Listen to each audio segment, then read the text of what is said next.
Era uma vez... Eu quero contar. Eu também. Tudo bem, nós vamos contar. Maravilha. Você começa.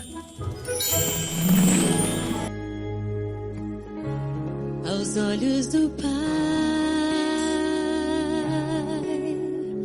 você é uma obra-prima que Ele planejou. Com suas próprias mãos pintou a cor de sua pele,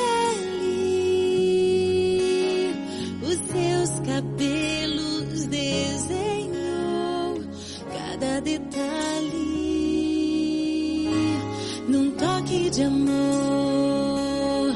Aos olhos do Pai,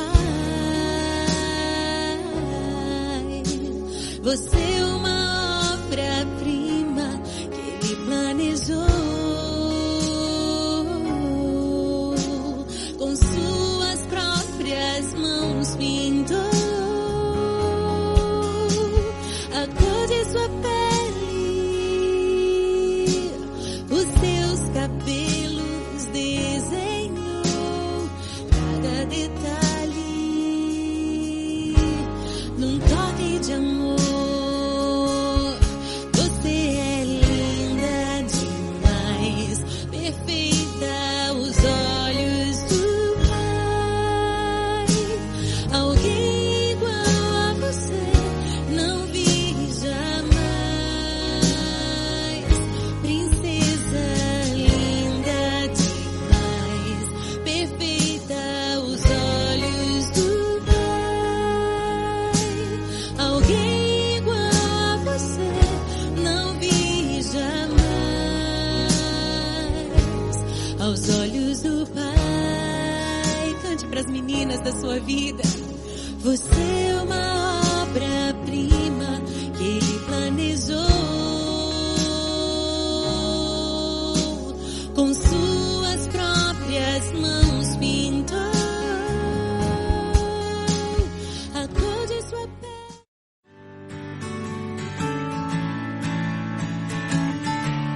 Promete que não vai crescer distante. Promete que vai ser pra sempre assim.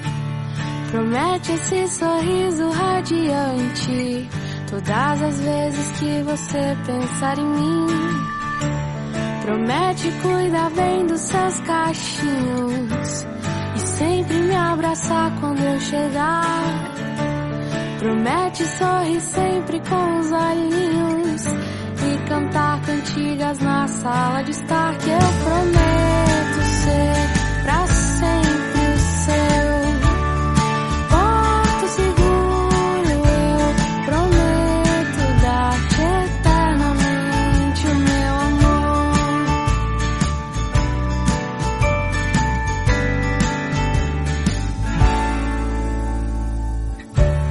Promete aproveitar cada segundo desse tempo que já passa tão veloz. Me lembro quando você chegou nesse mundo, sorrindo aos poucos quando ouvi a minha voz. E hoje corre pela sala, brinca de existir, giz de cera, pega, pega. Eu só sei sorrir ao imaginar você crescer. Para um pouco, para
pessoal? Essa frase é minha. Sai pra lá, meu chapa! Deixa o astro fazer isso! Acabou! Pessoal! Já posso ir pra casa?